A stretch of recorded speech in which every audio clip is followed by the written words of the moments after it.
Good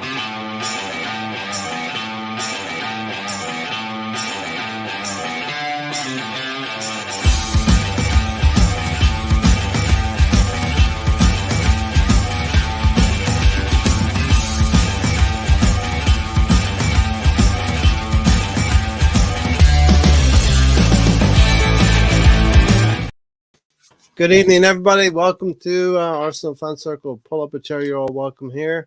And it is a Thursday night forum, Stan. Welcome. Hello, mate. Good to be here. Thursday evening here in Vancouver. Still got a bit of sunshine. Summer's almost edging away.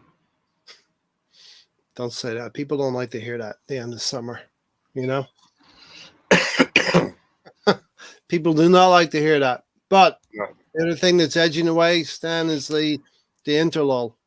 Thank God. Interlull fades out. Arsenal come to the fore. Welcome, everybody. Yeah, thank God. Indeed. Let's go. Just poured myself a high C. Fruit punch because I'm a child. I'm ready for liftoff.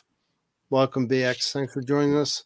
And Hawkwind is here as well, Stan. So, good evening, everyone. Good evening, everyone. What do you want to get into first, Stan? Go through the internationals quickly? Yeah, let's talk about the because some Arsenal players did feature, didn't they, over the two games? Yeah, that everybody played. So there was on the England side of things, wasn't there? There was one game which was actually a qualifier. There was points involved in that, wasn't it, with Ukraine? Yeah. Where was that played? Was that played in Poland? I'm not sure. I didn't. Because I remember following it. Because I remember when they did the boxing recently with the one of the champions is from Ukraine, Alexander Ersk. He was fighting at home, but it was in Poland. That was like the closest. Do you know what I mean?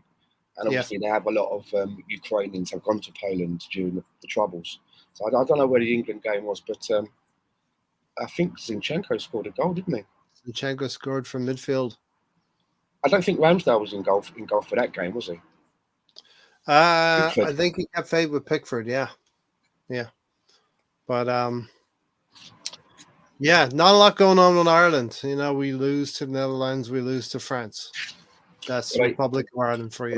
Were they friendlies or were they points? No, they were qualifiers, European qualifiers. So not happening for us. Not happening for us yet until we get Evan Ferguson playing for Ireland. You know what I mean? Well, someone needs to get in there quick and get him to pledge his allegiance. I mean, can he play for England as well? Does he have that outlet? He is eligible, but he has said he will play for Ireland. You know, he's not going to consider England. Good lad. Fair play to him for making his decision that early. Yeah. So they say he could be the next £150 million player, Stan. They most certainly do, don't they? Brighton will say those people in the shadows. Yeah, I mean, every player goes for 100 million now, isn't it? That seems to be a baseline for a player that's maybe quite good. Yeah. If you're spending 30, 40 million on the player now, they're probably like bottom of the barrel. It's weird, right? I don't know. I mean, I suppose there's still bargains out there if you can get the right deals. But I mean, you look at someone like that, Victor Osimhen. In the way of, in looking at world forwards, he seems to be the next cab off the rank, so to speak. That's going to make it big. Still talking about 140 million, aren't they? Yeah, and I heard today the rumor is that Arsenal would be gearing up for Osimhen next summer. Well, I mean, look how far away that is. I mean, we've only just shut. The window here was only just slammed shut. I should say it doesn't shut, does it? We know it's slammed shut. Mm-hmm. And already there's people are speculating about what we're going to be doing in a year's time. There's so many variables that can happen between now and then. Yeah. Where we finish. The Champions League is also a vital competition that you need to be in to attract the top cream. Will there be an injury somewhere in the team that means that we have to spend money elsewhere? Who knows? There's so many variables, right? So anytime I read anything this time of year about what's going on next summer, I just giggle to them. I just smile. Do you know what I mean? I have a little bit of a read, and then it's just in one ear and out the other. Right, Gal? Hello, Gary. Hello, people. We are just talking about the transfer rumblings for next summer. We're starting early. What the world? Come on, dude. Come on. We windows only played 4 games and Havertz out, and they're saying don't rush the gun. Now you guys are like, we're done with this season already. Let's forget about what happens. Let's just figure out who we're gonna bring in next. I know it's ridiculous. That's what. But this is what people are. That's what we were just saying. This is what people are writing about now. You know, we're literally just kicking off the season, and people are speculating what we're going to do next summer already. Yeah. No, I can't. That's just a little too far. I mean, I want. Oh man, no, that's too much. But we're talking. As soon as that the reason why they do this because they know that we care more about who's coming in than we do who's here. Sometimes, because it's good copy, isn't it? You're a newspaper person. It's good copy. You know, it's going to get clicks or turn pages or whatever it is. Yeah, indeed. As Big Skinner said, let's worry about the present. What we need now. Yeah. So we had sorry. Yeah, go ahead. Sorry. We had the next international in it that could get England out of the way was the 150-year battle.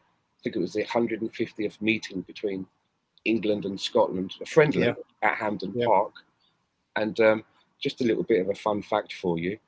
The first time that Scotland beat England at Hampden Park, which was in 1906, it was my great-grandfather who scored the 2 goals. It was 2-1. And it was James Howie that scored both of those goals. So I don't think he bought a drink that night when he went out in the town. It's probably a good chance that he didn't have to buy How come you're not Yeah, getting free drinks now? Because I can't play. I'm shit, Gary. No, it's not. You don't need to be. No, but you're related to the man who's related to the man who's related to the man. Actually, you know what? I've never tried to cash it in. It's a good one. I've never tried to cash that one in. So come on, you go into a pub wherever, and they're like, "Who are you?" And you're like, "My grandpa." I lived in Edinburgh as well for about 9 months, and I never really sort of I should have thought about that, but fair play. Dude, you gotta get your 15 minutes of fame and a couple of free drinks. Come on. I saw you post that, Stan, but I didn't realize it was the first win Scotland had over England.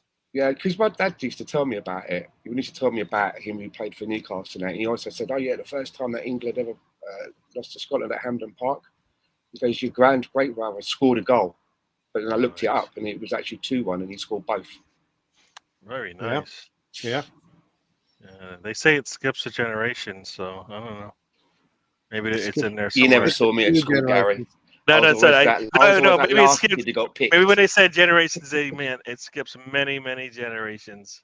So maybe, In fact, I wasn't the last kid to get picked. I was the second to last because the last kid was really fat and that. So I was second to last to get picked. So it wasn't that bad for me.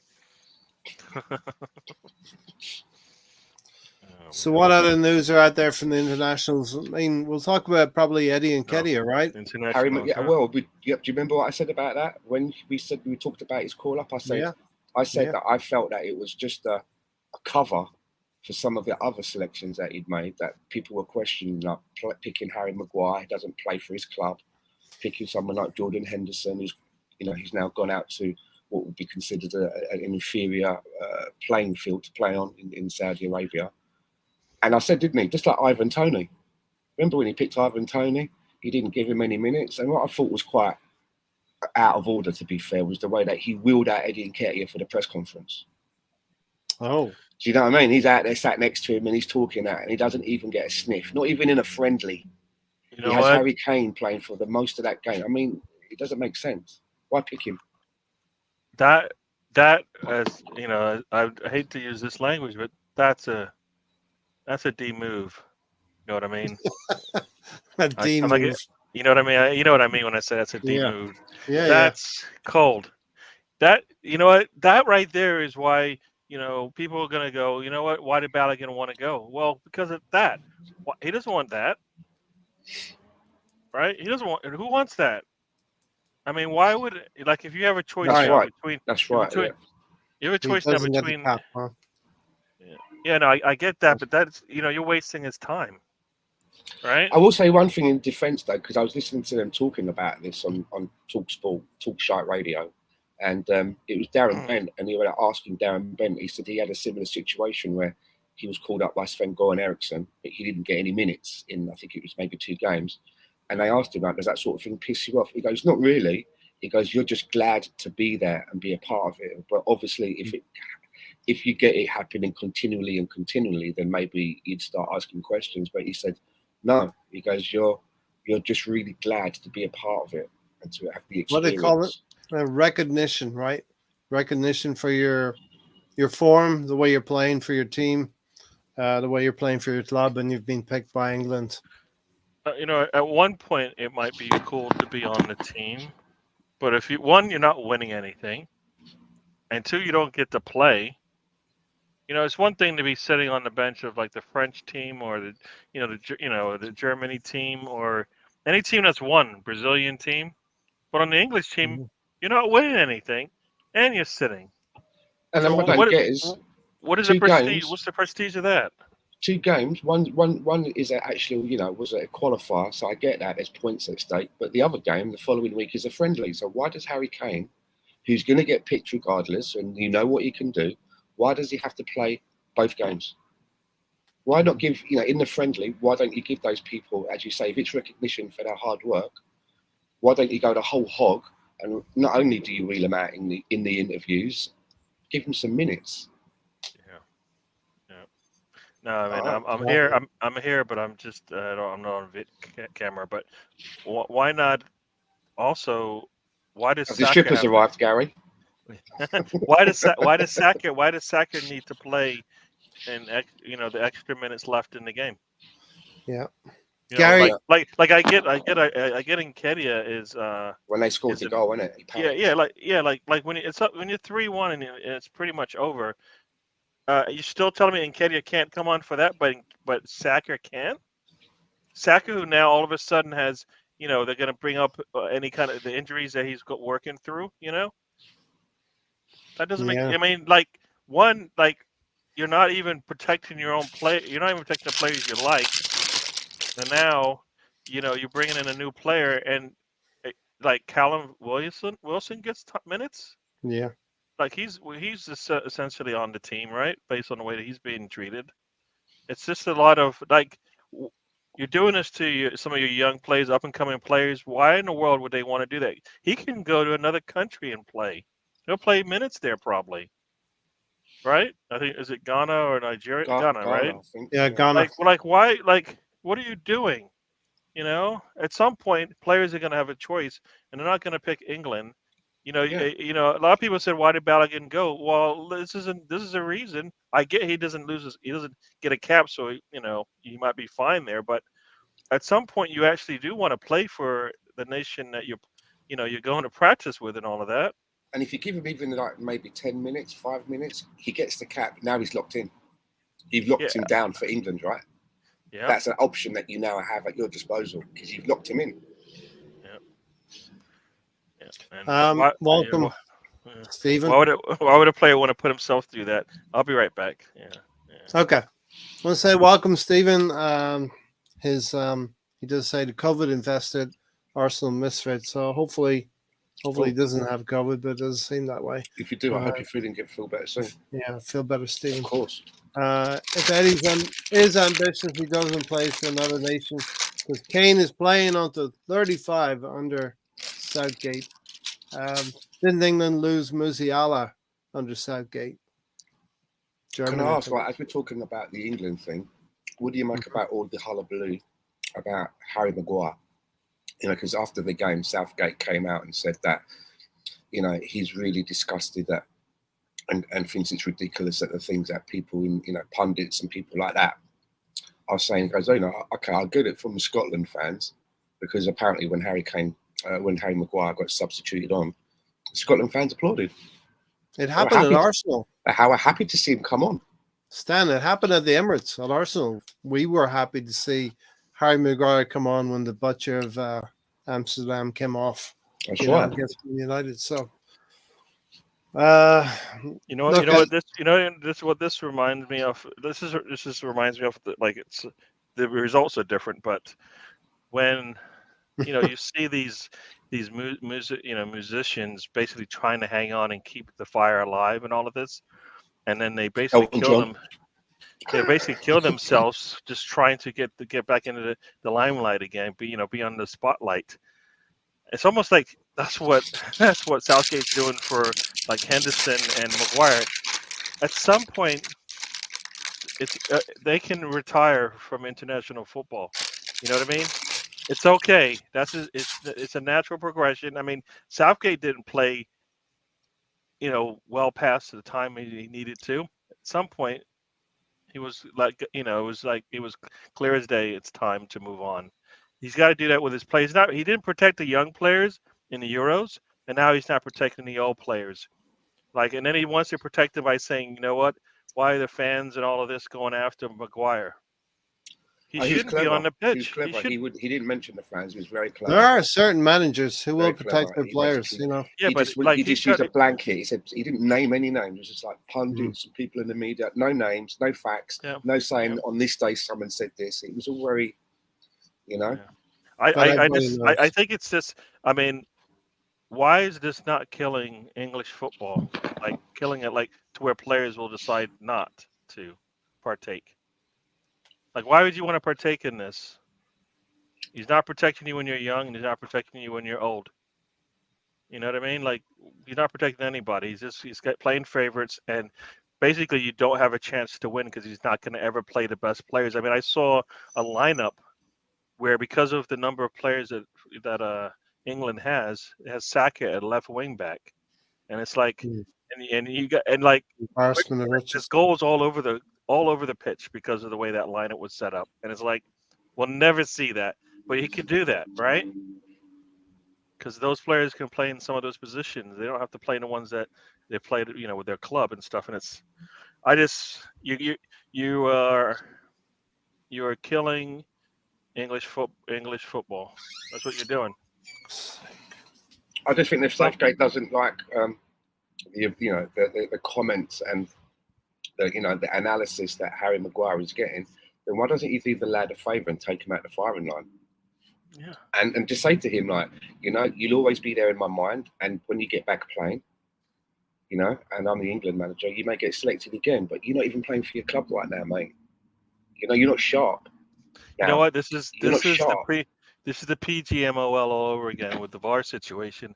Well, I can't show up my buddy, so I'm gonna let it. This is exactly the same thing, because there's nothing in the current resume of Maguire and Henderson that says, you know what, you guys are ready for international football at the highest level. And I understand that, Maguire has been good for England in the past, and he made a big thing. He was a stalwart. But I'm like, that was then. This is now. Yeah. This is the present. This is the moment. Do you know what I mean? And right now, you're using a player that has no form, is low on confidence, is not really he's match fit or match sharp, and you're playing him for England when he's got all of this going around him, and you wonder why that he's getting bad analysis, and then he comes on and scores an own goal. I mean, you just couldn't write this shit. You're backing a player who just scored on your own team. You see, I haven't really been following this, but it's kind of funny. An own goal. Yeah. He scores an own goal. I mean, he comes on. Arsenal is able to pull away and get the win. I mean, it's not. These are. If you're talking about, if this is the form that Southgate is talking about, no wonder it's certain. Tomori, right? He's the I think he's the center back that's basically getting the short end of the stick on this one, right? I think he's a center back, I believe, and he's sitting on the bench watching this. Thing is, the flip side of the coin is, and I'm going to play my first devil's advocate card of the night. You shouldn't waste it, buddy. We're talking about a manager that you have to remember that since Sir Alf Ramsey, no one's got us any further in international football than this guy has. Got us to a final, got us to a semi-final. Yes, there's arguments about we should have won this, that, and the other, but Bobby Robson got knighted for less, didn't he? So Bobby. Yeah. So I mean, there is that flip side to the coin, but I have to agree with some people. I've never really warmed to him. To me, I couldn't see myself wanting to have a pint with him. I'm so bored. He'll be over at the jukebox all night. You know what I mean? I'll be there in a minute, Gareth. He did all those things, right? But then, do you when those games were being played, what was the one thing everybody said going into it? Yeah, Tomori. Why isn't Tomori getting a look in? Yeah, but think about it. What was the one thing people said going into the semifinal and the finals where he's made his name? What was the things being said? Southgate, please don't screw this up. I believe he did, definitely in the Euros. Mm-hmm. It takes some doing to get to those positions, though, doesn't it, in the tournament? Yeah, you know what? Does, if you have really good players, you can get pretty far. This is a good generation. At some point, we had a golden generation, didn't we? That golden generation. Yeah, but think about it. At some point, Lampard, Beckham. But at some point, your coach has to get you across the line, right? When you're expecting the coach to get you across the line, he's not helping them get to where they are. They're just playing. They're just really good. Are you saying then that this, because of who we've got in this England squad, right? You're saying that a different manager. You're saying that there's a more capable manager who would be able to get this. Okay, I can buy into that. I think there's a lot more quality. I can buy into that. Yeah. I mean, if you give you've probably seen this before in football. You've got a manager in there with like some top quality players, and you're like, he just can't get them across the line. We need somebody else to help them along, and maybe they go out there and they get the best manager available, not just a friend, and he not only gets them across the line, but he establishes some dynasty there, right? Because I mean, City won trophies right before Pep got there. They got a dynasty now, right?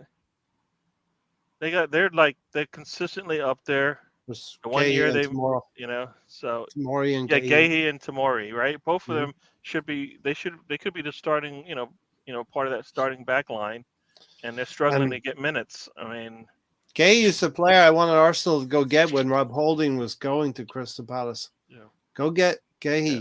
No, I think it's sad because it's messy. It's there's a legacy that's being lost there. You'll never see it come to fruition, and those players that could potentially be out there winning trophies are not, because I think they're being held back.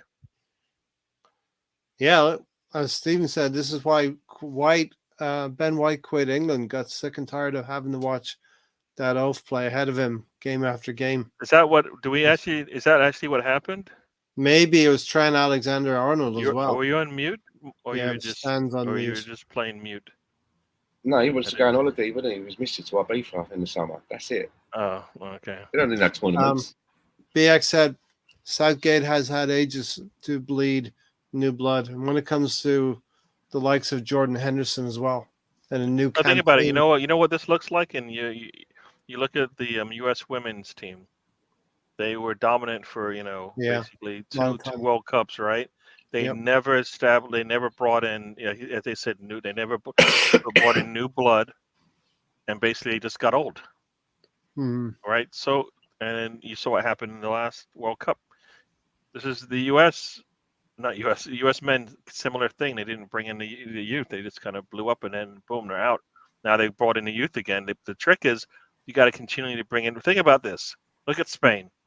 How many players did Spain lose? How many players did the Spanish women not bring? And they were all a step. Well, you want to get out of here? No. I'm just doing the regeneration in the. Yeah, no. But look at the Spanish women's team. They had like what, 10 players not, or 10 or 13 players not go to the World Cup. They still won it anyways. Because they had, the youth were able to go in there and actually perform still. I think England has a similar thing that we just never get to see it. Those young players will never get an opportunity. Disappointing. Like right now, you've got the English U21s and all of that winning European trophies, right? That means the next Olympics, those same players should be able to go out there and compete, because I think the Olympics is like the U24s or something like that. So those players will be just as old. They'll be old enough to qualify for the Olympic team, and they should be able to compete and maybe get a gold medal. They should come into the senior team as well. Usually at the end of a World Cup, you'd see experienced players moving on, retiring, and you'd have a regeneration in the England team. I'm thinking about Jordan Henderson. I'm thinking about Harry Maguire. These are players who should be cast off, and you're searching for new players. Having Maguire in the squad just shows how unfit Southgate is for the job of managing England. Stan, the players are succeeding despite the Yeah. manager. Yeah, in spite of him, what he's doing, they're good enough to win games. Hmm. I agree with that. Yeah. He has that face that looks like Scabbers from Harry Potter. When Maguire came on against Arsenal, I cheered because I knew we would win. You know, we had Johnny Evans and we had Harry Maguire against Arsenal. That brought a smile to everyone's face in the pub, man. Everyone rubbing hands together. It was just like, this is good. Here we go. Yeah, It was. you have to wonder what a manager's thinking when he does that when he makes that change. What is that? Yeah, What? Ten Hag. Turn up tactician. There's you strip him of his captain's badge, and then you want to bring him on to close out a game on the road against Arsenal, right? Yeah. And Arsenal, and if you look at once again, you look at Arsenal's bench. Look at our bench, and that's the reason why we won this thing because we brought on our bench. Our bench had starters on it. Their bench had guys who were like, "No, you can't even wear the armband anymore, and I can't give you minutes in the league." Mm-hmm. Johnny Evans, when he was coming on, his expression just looked like he was saying to himself, "Fucking hell, I thought I was just coming back here to do coaching and shit." So it looks like Harry Maguire play games. looks like Harry Maguire was our segue from international football into domestic football with Arsenal. And why? How? well, He doesn't play England and Man United He doesn't play domestic football. Odegaard scored, didn't he? Odegaard scored apparently, and Trossard. Trossard, yes. Trossard scored. You know, Megalegs had another 90 minutes, so obviously he's hopefully injury free. Yeah. Played a full 90, I heard. Yeah. I'm pleased for him if it looks like he's going to get a regular call up for the Brazil team. You know, that's good. He's had, again, where did he get his recognition? Through what he's been doing with us. Yeah, because Martinelli didn't get anything, did he? No Martinelli. no, you know what? Yeah, I mean he's still not he's still not there yet. You know what I mean? He's on the team, and you know, they've got some numbers ahead of him, right? So Martinelli's doing a lot of stuff, but not grabbing goals. You know what I mean? Right now. BX said, let's go win at Old Trafford now and put some demons to bed. Well, that will be later in the season when we visit. when your next match is against Everton and you haven't won there in 6 years, I think that's the next thing. That's the next big thing, you know, next big hurdle to jump over. So 100%. That's not laying ghosts to rest, is it? That's like literally taking care of a whole haunted house, like Poltergeist. Yeah. If we're matching results against last season, you know, we beat Fulham at home last season. We drew, so we're 2 points behind behind where we were last season. So we could gain 3 points at Goodison Park and put us 1 point ahead of where we are last season, if you know what I mean. Just results based. I hate it when it's that, like you get that team there, everyone is kicking the fucking shit out of them, and then you go there and they beat you, and you just like, how did that happen? How? Why us? I hope I ain't one of them, man. It can't happen. It cannot happen.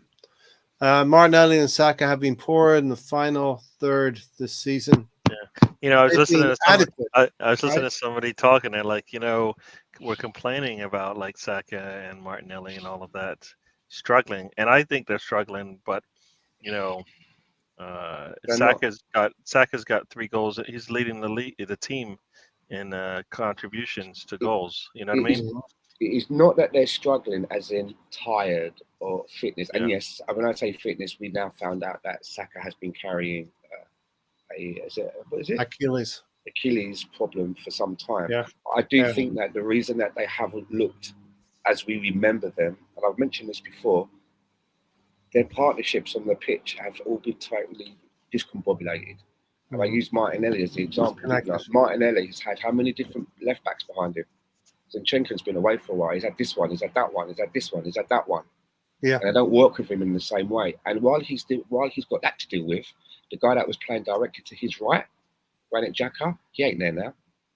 So he's got another person in there who's got to try and understand. While he's trying to understand which runs his fullback is going to make now, and then the guy that he was interchanging with, Gabriel Jesus, where they used to interchange a lot. He's been out. So Martinelli is basically everybody around him is a new face. And he's had to deal with that. And I think that in spite of that, he's looked good. He's still trying to get into the box and make things happen. But his partnerships that he's used to have all been changed. And a similar thing to over on the right-hand side, because of Ben White being omitted from the team and having Thomas Partey in there, we've missed that overlap. And that overlap really helps Odegaard and Saka on that side. Yeah. It gives them a bit of an overload. They don't have it now. There's not another guy there, and now we're getting overloaded on that side, and it's making them look, oh, what's happening? They're not getting out of situations as much because these things have changed around.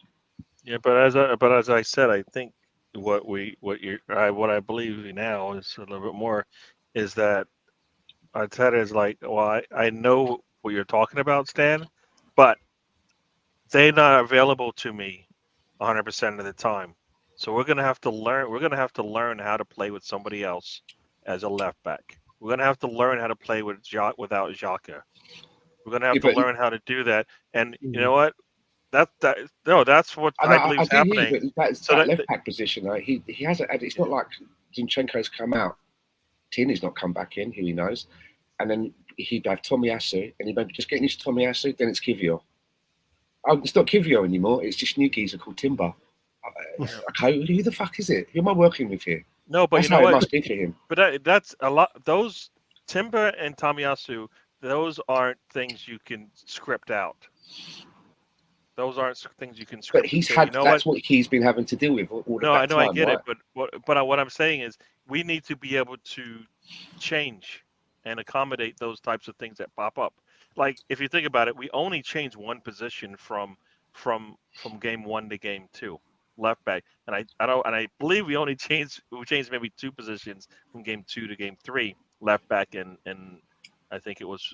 Well, we had Gabriel out for a couple of games. Yeah, so we've made minimal changes, which is probably what you actually want to happen. So like the team isn't like learning 3 and 4 and 5 players coming in, switching things up. We're not changing that significantly now.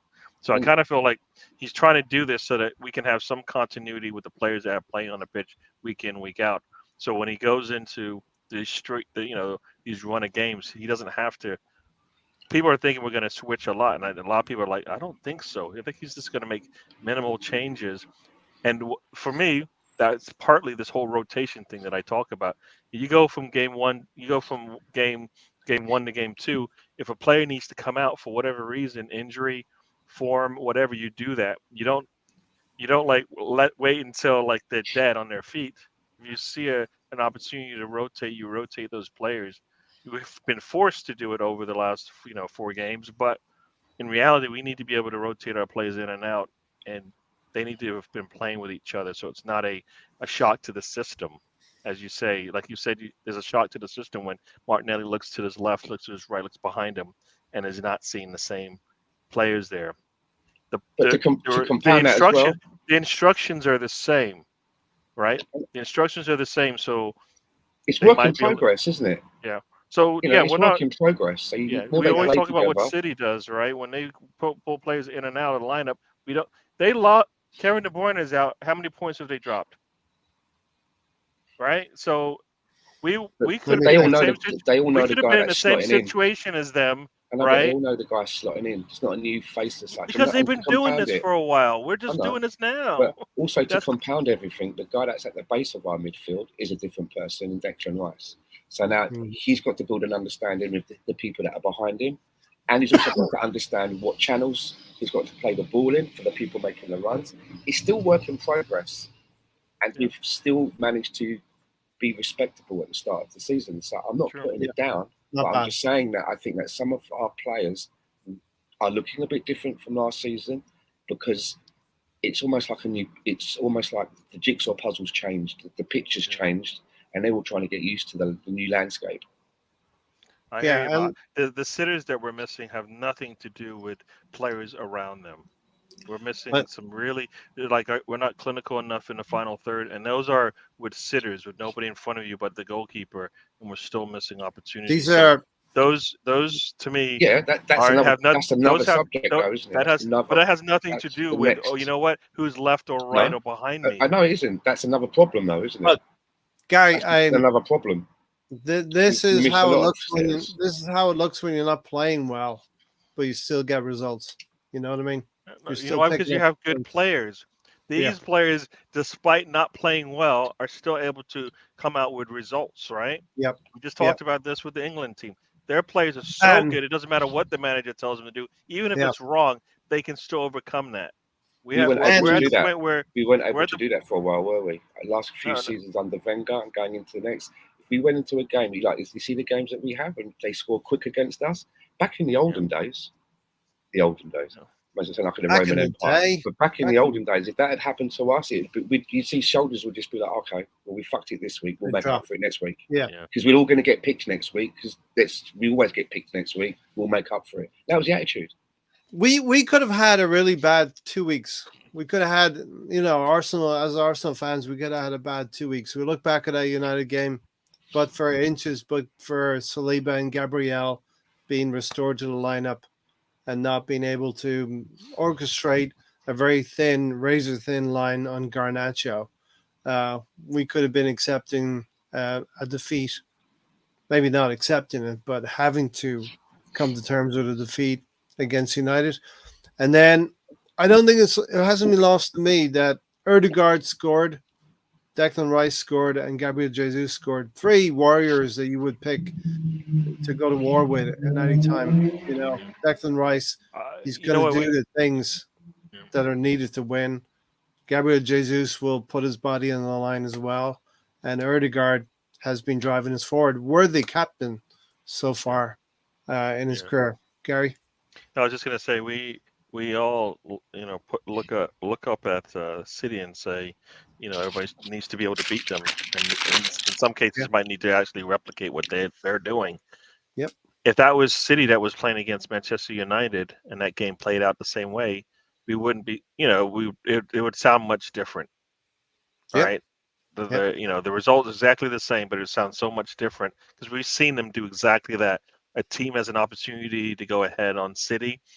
It fails for whatever reason. Either they miss the shot, offsides, whatever it is, and then they turn around right afterwards and basically put it away. We've seen that so many times. Yep. You see it. You've seen it. You see it especially when they play teams at the bottom of the table, and that team has an opportunity to get a goal before they do, and they don't do it. And within minutes, boom, boom, boom, they get a goal, and the game's over. And we're like, "That's how you do it." Well, that's what we just did. That's what we just did, and it's a good thing, and it's where we are. I don't like the fact that we had to come back, but the fact that we didn't lose and we had an opportunity to go out there and pull it out.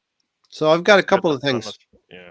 You know, I've been saying we've been going in through this preseason into these Premier League games not 100%, and I think we're building our fitness. Our fitness is building now, and hopefully we're not too rusty at Goodison Park. But I think we had to build ourselves through these 5 games. And I remember last season Erling Haaland saying, we have to be the chasers. We have to chase Arsenal. And they did it. So now the shoe is kind of on the other foot now. You know, we are the ones who have to chase Man City. And it's a 2-point gap. There's 4 teams on 10 points. We're one of them. And we're 5th place as a consequence of our goal difference not being as good as the other 3 teams.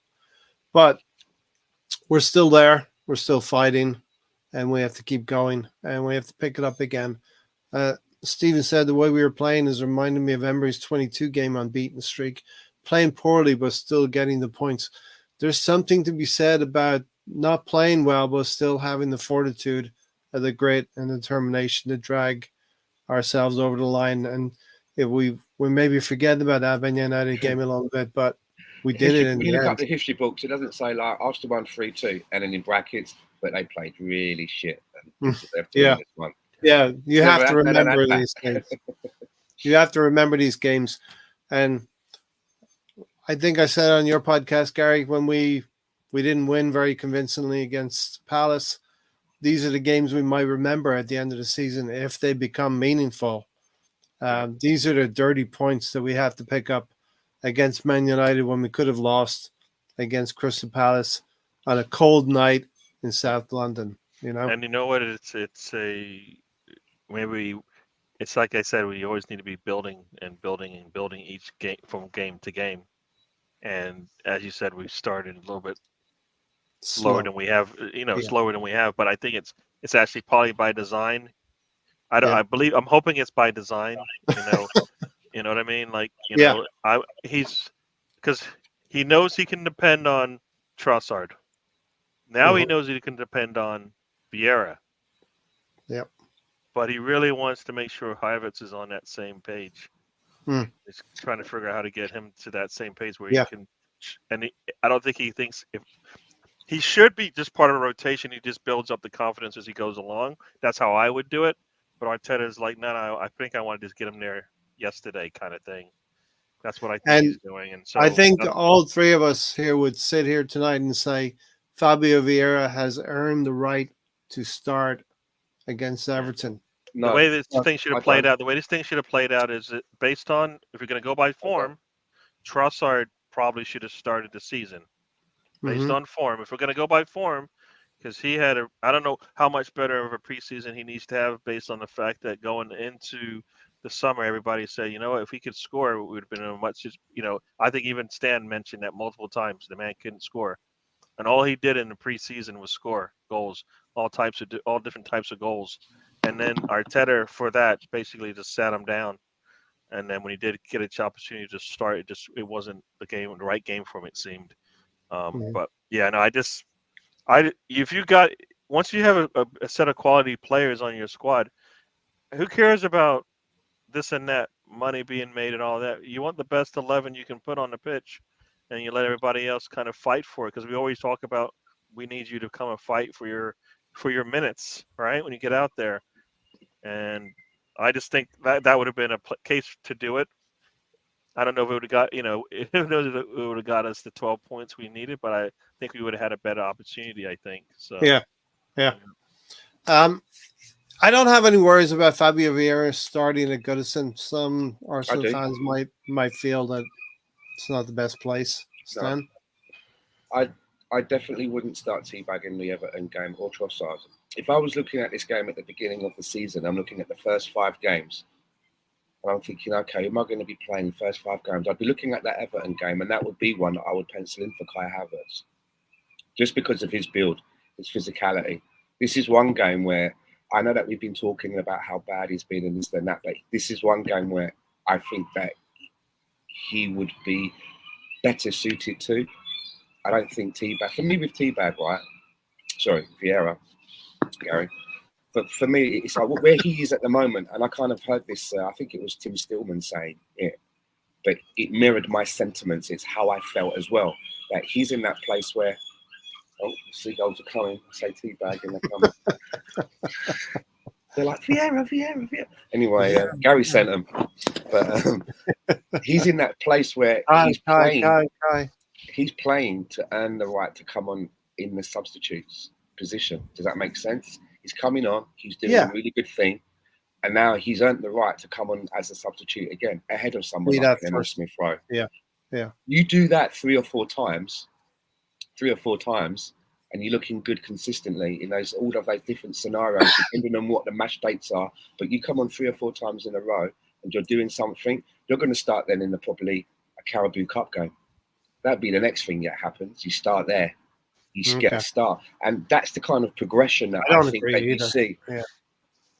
He was going to start in that game. He was going to start in that game anyway, Stan. The man started every game we played in Europa League. There's no doubt in my mind he would have played in the Carabao Cup or whatever. Carabao Cup. Yeah. I don't believe it. It's ridiculous. He's had a couple of good. He's shining a little bit. Why do we have to rush people? Why do we have to go? Oh yeah, he's better than everybody else. But you're okay. We're rushing Havertz. Based on your argument, we're rushing Havertz, and everybody, and you're okay with that. How can we be rushing Havertz? He came from Chelsea. Yes, a terrible team. What I'm saying is, like, he doesn't. We're not rushing him. He's nowhere that he hasn't been before. He's not playing against teams that He's not not playing before. anywhere near his I just levels. think we've and we had know that, right? He is not playing anywhere near his levels, right? no. So we're trying to get him to that level, right? Where we're like, he's worth every penny of it, right? He's worth the money that Chelsea bought him for when they brought him into the league. That's what we're trying to get him back to, right? Okay, so I think I we're just rushing him think- the same way you just said we're trying to rush Vieira. Is what I think. I just think that this particular fixture, for me, is more suited to a Kai Havertz than it is to a Fabio Vieira or a Trossard in that position. That's all. we don't need to get. I hear you, but okay, you'll get more defending at Havertz. I hear you, but I would like that same kind of like if that was the case, then I would have liked to have seen it in maybe some of those other games we played. Like Havertz didn't need to play in a Nottingham Forest game then, based on what you're saying, because we could have handled them there. Yeah, maybe. But the stats have shown in some of the previous games that he is the player that has covered the most ground, and I think away at Goodison Park, they're going to need a player that has a good engine like that can get back and help out with the defending. Okay, but now don't get me wrong. If he's having a nightmare, he can be withdrawn and we can try something else. He doesn't have to stay in for the whole thing if he's having a nightmare. But I just look at the fixture, who it is, what's available. If we're talking about that one position on the pitch, I just think that Kai Havertz would be a better choice than either Vieira or little Trossard. And the game is about opinions, and that's your opinion. As early as it is in the season, we need 3 points at Goodison to keep up with the pack. And we didn't get any points last season at Goodison. So we haven't won there in, I think, 6 seasons. So let's change that streak as well. You know what I mean? But definitely Fabio Vieira has earned the opportunity to be one of the first people that Arteta is going to look at on the bench if that's the way it goes. You know what I mean? Gary and I, we agree that maybe Vieira should get the call, get the start, because it is a meritocracy. It should be if you're playing well, if you're in form, that you should get the start. We want Teabag to get into that state where he's chomping at the bit, like, when you see like a horse and they're in that small box. But you also want players. They're banging around and they're waiting for the door to, but I don't think we're quite there yet. You also want players. You're patient with Havertz, but not with Vieira. You're patient with Vieira, I'm being patient not with Havertz. No, but you want Havertz to play because it's a perfect. Because I'm being patient with him. Yeah. If I was being impatient, I'd be get him out of there. But you know what I mean? No, I kind of think it goes against everything you just said, though. Vieira not getting any starts, Trossard not getting any starts. I just think that Fabio Vieira is just getting his confidence. He's just starting to feel good. The last thing I want to do right now is throw him in against a Sean Dyche team away. One thing, Stan, he gets his shit kicked out of him. Who would be the better player for Martinelli, Havertz or Fabio Vieira, to reconnect Martinelli? You know what I mean? If Martinelli would have Fabio Vieira as the left 8 and Gabriel Jesus as the 9, that would reignite Martinelli, right? That would be the best. Those would be the best players for Martinelli. It all depends how willing a player like Fabio Vieira is willing to actually get back sometimes and help out in a defensive. And I've not seen enough of him to know whether that's his game. We've seen it in those cameos, right? Because that's what Xhaka used to do as well. Xhaka used to help out in that fashion. So we need someone that does somewhere in that triumphant, other than the one at the base. Martin Odegaard needs to be left to be doing what he's doing. Then that other person has to have some kind of a defensive mouse about them when needed, when called upon, to see that there's danger and to get back and help Declan if we've not inverted and brought someone in. And that's what Xhaka used to do. I think we've seen that with Fabio Vieira in the last 2 games. We need to see it in a much longer block of games as well. You know what I mean? But Gary, we're moving into an exciting time now. I think Moss was mentioning the teams coming up. Everton away, PSV, Champions League, and then the North London Derby, and then the Carabao Cup, Brentford. So it's going to be three games a week now. Yeah, this is what we wanted, and it's here. So now, like I said, and this is why we need to rotate and have players ready to go. So we'll see where we are with that. No, it's. I just think you're gonna have to rotate, and it's not gonna be on schedule sometimes. So players are just gonna have to play in certain situations when the game doesn't dictate that they come in sometimes. So that's what we need. That's how we, I don't. If you play the player that's suited for the game and they're not in form, you're not going to get the best out of them. So I kind of feel like, yeah, no, we need to get this win. This is our first challenge. We want to open up Champions League with a win, right? Carabao Cup. We need to. These are all things we have to pass, like with a win. We don't have there's no draws or anything like that. We need to come in, and pass all of these things. And as I told you, 3 goals. We can score 3 goals in anyone. So that for me is part of this whole equation as to how was the game. I don't think there's any team until we play City that we might have a challenge getting 3 goals against. I think we should be able to get 3 goals against any one of those teams. So that's for me, that's a marker we need to hit. BX said, "Go ahead, Gary." No, yeah. Havertz is a silent midfield presence. He wins possession, tracks back, finds key passes. Yeah. So no, I mean these are similar things we said about Lacazette, and then when it came down to it, we're like, well, but we also need you to score because that's why you have you there as well. So you need to be able to do all of that and still be in a position to score. So it's going to come down to like, you do all those defensive efforts for us, but you're not doing any scoring. So what difference is that than putting Rice in his position and having Jorginho start? I mean, some people have said that could be our starting midfield is Jorginho and Rice. Because if Havertz isn't scoring for you, what difference does it make if it's Rice or not? Rice actually has a goal this season. So now we're saying we're going to so that will put you up further up on the pitch. Maybe you might score another goal, right? And behind you, you've got Jorginho, who's who can play spot duty for you. So that's the thing about all the positives of Havertz's game right now. They still don't answer the question. Like, is he gonna? We're saying he can replace Xhaka, but when does he get a goal or an assist? He just needs to finish the job with some end product. Yeah, but it's not like Xhaka got 20 goals. He got 7. So that means that Havertz only has to get 8. You're acting like Havertz is a worse player than Xhaka.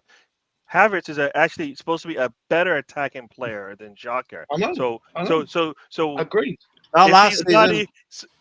He's supposed to be. That's supposed to be a better attacking player. That's why we brought him in. So, yes, I get he hasn't hit the numbers and stuff like Xhaka now, but he's supposed to be ahead of that. So, if Xhaka was playing right now and he had the same stats, he might. We'll see.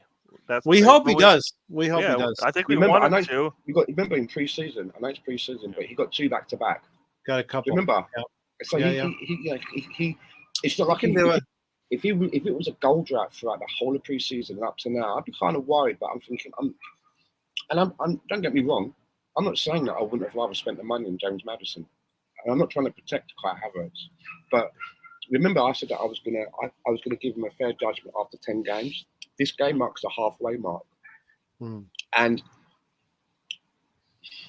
although he hasn't scored goals, he has been, and I think it was what BX said. He said about him the playing from deep and finding passes from deep when he goes back and helps in defence. He has been doing that. Yeah.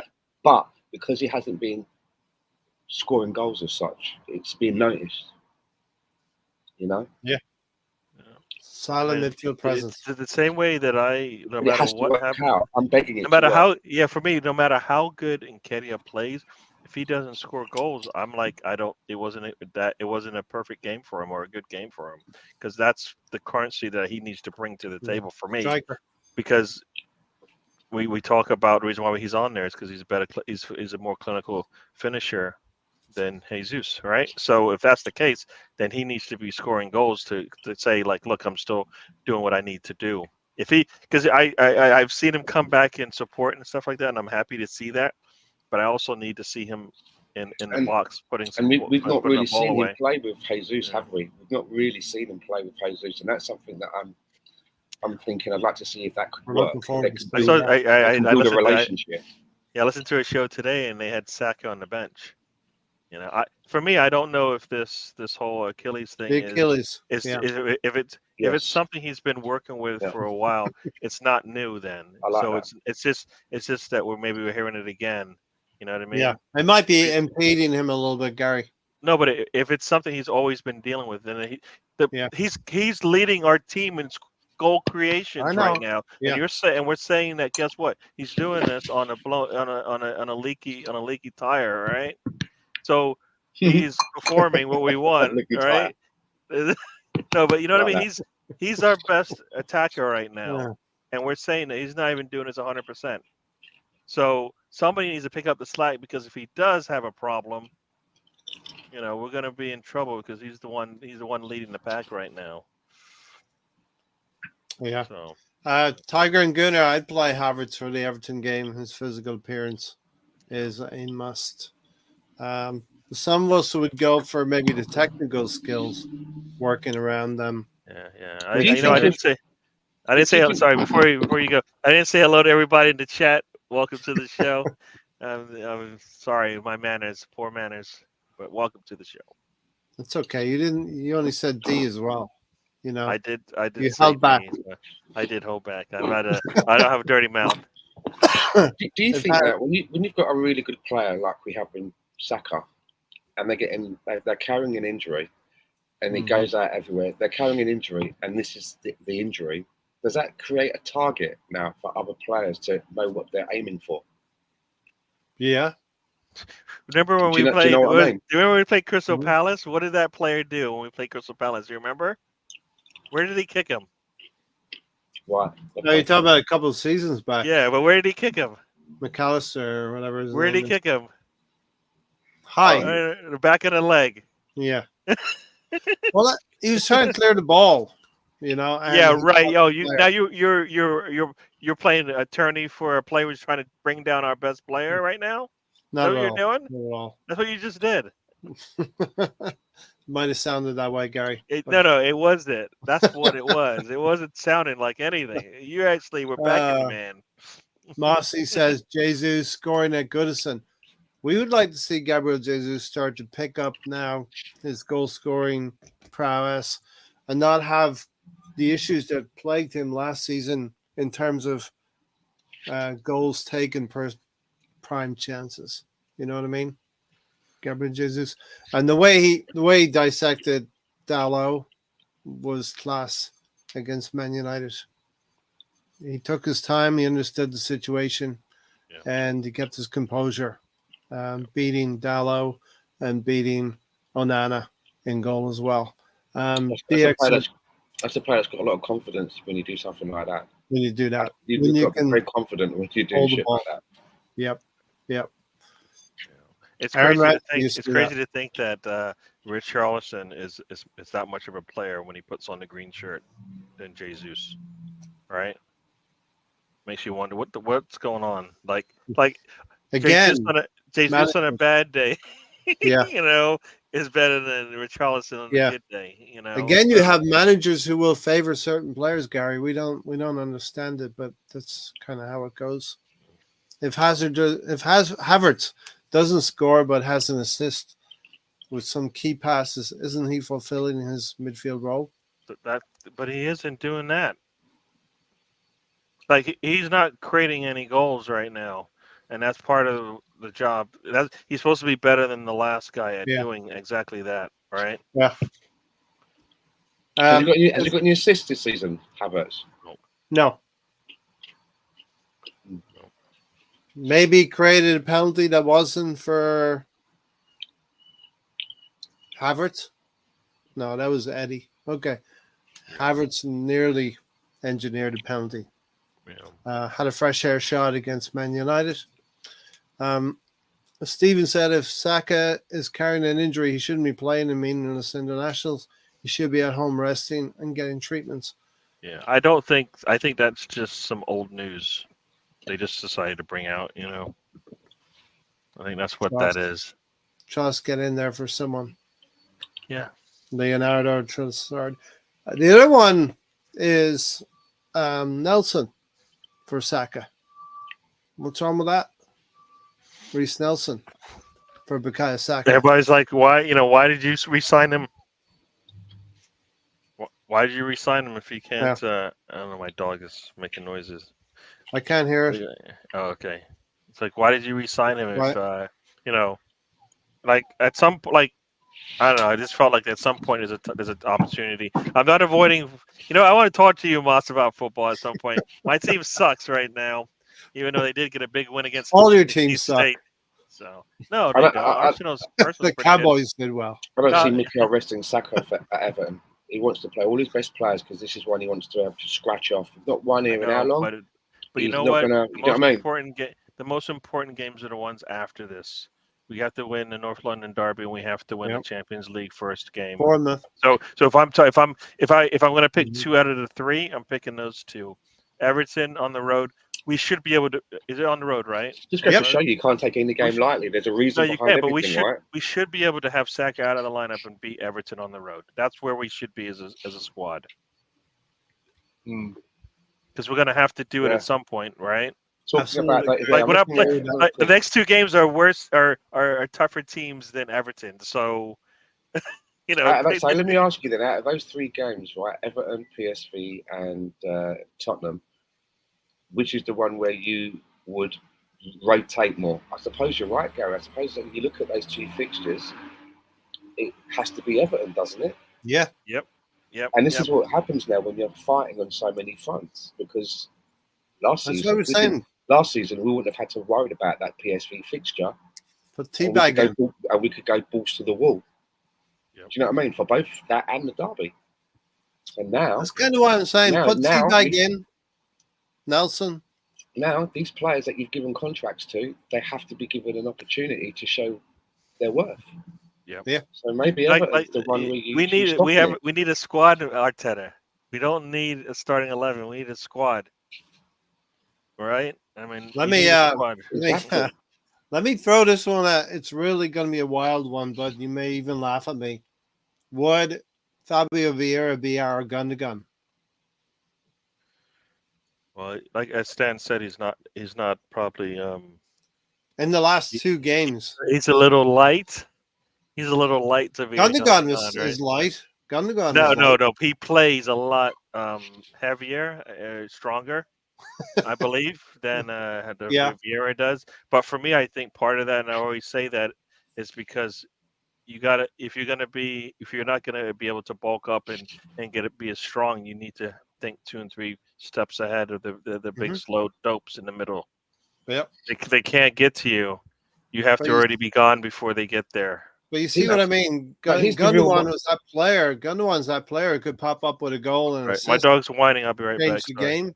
He's the real marker, right, between us and Man City. If you look at, say, Man City's starting 11, and then you go through each person and go, okay, if we take out this player and replace them with that player, is the team remarkably weaker? And I think that you can go through the Man City 11 and the answer would be no. You're not going to see it's not like you're taking out a central defender and putting in a Rob Holding and there's a huge drop-off. Everyone that you're putting in, there's not a remarkable drop-off. We need to be in a position where we can be saying the same. And we're almost there, but we're not quite there yet. There are still a few places, aren't there, where we could say if we take out this person, if we replace them with whoever else, is it on par or is there a big drop-off? I think Man City someone like Saka, there is a big drop-off, isn't there? Yeah. I think Man City are so well drilled, Stan, that, it's not necessarily the quality of the player. It's just that they know, the players coming in know exactly what to do and how to play. And they have quality, but they also know what to do in the situation. It's like AI, artificial intelligence. It's funny though, isn't it? Because I thought that out of the games that we've played already, the game where Gabriel Megalex came back in to the team and the way that we set up for that match, which looked more familiar, I thought that was the one that I enjoyed the most. The United game? Yeah. I enjoyed that one the way that I think I enjoyed that one the most. Because of the opponent, right? The opponent as well, but I also felt that the shape was better for us. Yeah. You know, and the prime example for that is, which was a pivotal moment in that game, the telepathic work between Saliba and Megalegs to get Garnacho offside. That is what you call a centre-back pairing that is working together and understands each other. And had we not had that centre-back pairing for that match, we had someone else in there, it ain't going to work. And Garnacho isn't offside, and that's a goal. Because whoever you put in, it's not because they're not good, they're not as good. They haven't worked with that other person as much, and they just don't have that spider sense thing going on. Do you know what I mean? Yeah. And they're a very good partnership. We talked about this before. One is the tackler, the other is the kind of Rolls Royce that cleans up. Here's the thing, as we're talking about our defence as well, I was reading a few reports today about William Saliba, who played for France, and he got a very, the people that are out there that do the match ratings and critics and that, didn't have much good things to say about him. They said that basically he was chasing shadows was one phrase that I remember that came up. And about Saliba. Yeah, and his rating was across the board from all different places was 5. Why? Why do you think that was? I didn't see the game myself, so I can't comment. I could just say that it was an article about William Saliba, and they were talking about how from various places, he didn't have a good international game like he has. Was that the game against Ireland? I can't remember, but again, I think they said it was. They talked about different places, and the people from Sky, whoever does their thing, said that he was chasing shadows for most of the night. Interesting. Also, Kieran Tierney as well didn't get much of a good write-up about his performance for Scotland against England. They felt that he wasn't playing up to, standards that he'd been playing before. Yeah. So a couple of things that I just remember picking up on the bus journey to work and home. Yeah. Getting back to the Arsenal United game, there was a point in.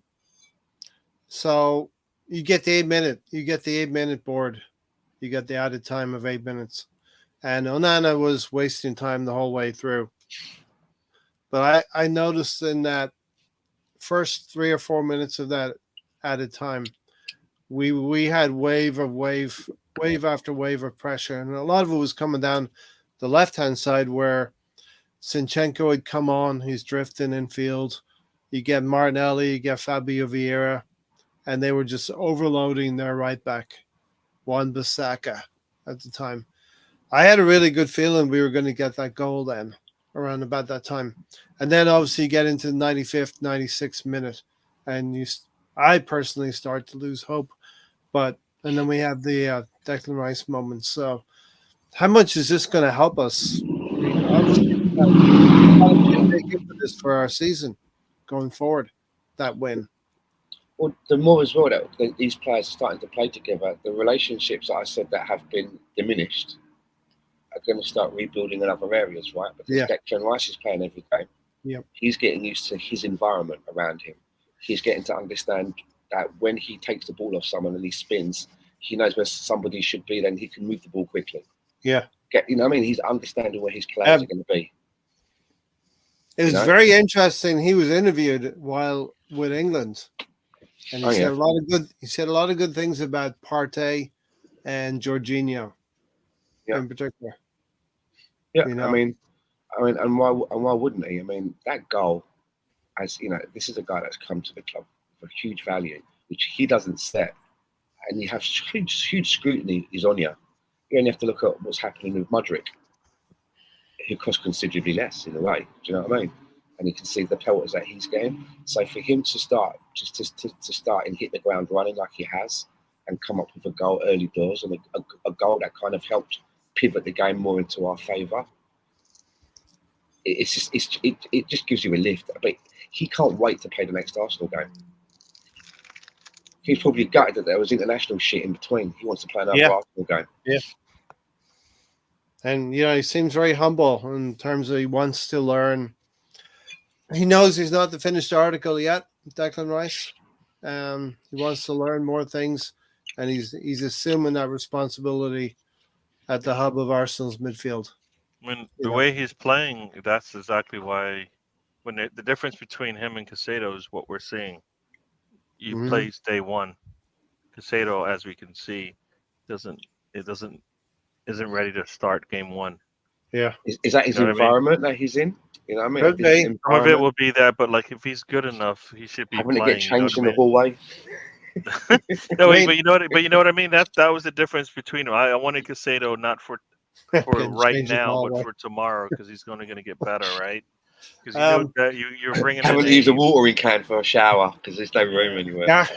Gary, you're bringing in a less mature player, so it's not going to be the same, right? I mean, we're seeing, Gary, what we're seeing with Caicedo at Chelsea could be what we were seeing with Kai Havertz at Chelsea.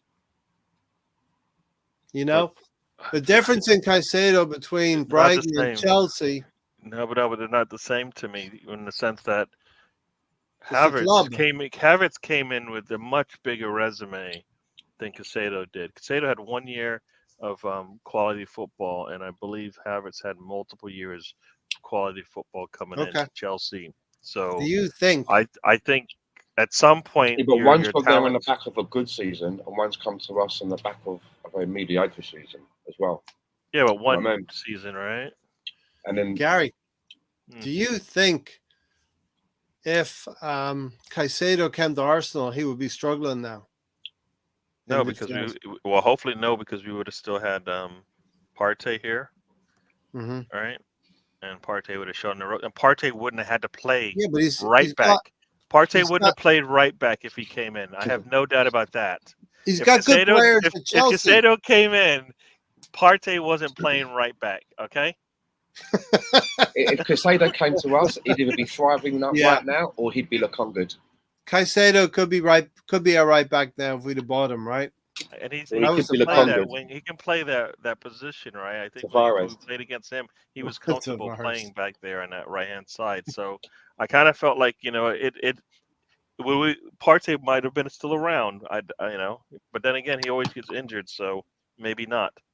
Oh, I was reading today as well, just about Thomas Partey on the way home again. They were saying that Arsenal and Thomas Partey would be willing to listen to the right offer in January, and they're thinking that Juventus are probably looking at him as a replacement for Pogba. Yeah, Pogba isn't the same position as Partey, though, right? I mean, they're not. It's not a like for like switch, though, right? Midfielder for midfielder. No, but they don't play the same. They don't play the same midfield position. It's an upgrade. Right? They don't play the same position. That's like saying a forward is a forward, but one plays more on the inside, one plays in the center, right? I mean, they're not the same player playing the same. Partey has played more box to box in Spain, didn't he? And that's what Pogba plays. So who knows? We don't know what Partey. I don't think they're the same. I don't believe they're the same player. I think we're just saying they're midfielders. Well, we bought Ben White and played him at right back. Maybe it's one of them ones. They're going to change him. No, I get it, but it's not a like for like switch, though. Is what I'm trying to say. Yeah. I guess what I'm saying is we don't know if Partey's a 6 or an 8. Well, we didn't. Now we know he's a 6, right? After a few years, we know he's a 6. Or the story could be played right? As well. Huh? Because he's playing against the play. And again, the story could just be shit. We don't know. So yeah, it's not a like for like situation, but Juventus want to upgrade on Partey, and I think the rumor is by January we could be open to letting Thomas Partey go in January. Gonna have to have an answer for. I'd like to personally keep Partey for the 15-20 good games we're going to get out of him this season. Yeah, I would like to keep him. You know what I mean? As long as it's not a right back.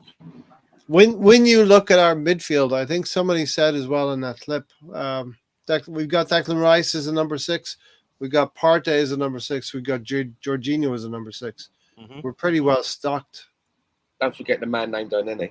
Elneny, the Egyptian king. He's still in there. Yeah. So we're pretty well stocked in that position. Very well stocked, I think. Stacked. You know? Huh? Yeah.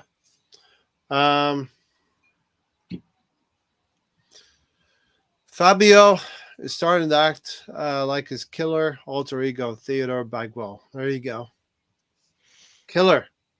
But Stan does not. We won't force this. Stan still doesn't want to pick him.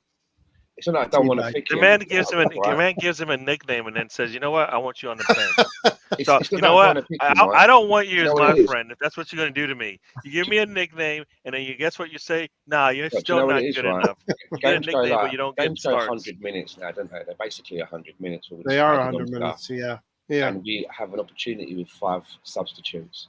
And sometimes in games, you need to be able to turn games. And if you remember that season when, you know, that bloke who's now on milk cartons because no one can find him, Emil Smith Rowe, remember that guy? You might remember him. Might ring a bell. We hope we're going to find him. We need to find him. Yeah, the Invisible Man, right? We need to find him. Claude Rains.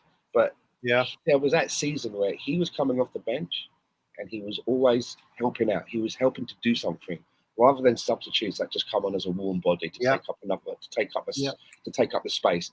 And it's good to have that. You need to have those tools that can come off the bench, and he's doing that right now, Fabio Vieira. And I think he needs to continue to do that a little bit longer as part of his bedding in. You know, there's no rush. Yeah. I'm not saying that he can't start a group game in the Champions League if we're looking good because we've done all right in a couple of games. I'm not saying that he can't start Carabao Cup games, FA Cup games, and continue to come off the bench in the league. But I don't want, you know, like the way the youth say about, they call every player, he's cooking, he's going to cook. But I don't want us to overcook and burn this one. So I want it to just I want it to be organic.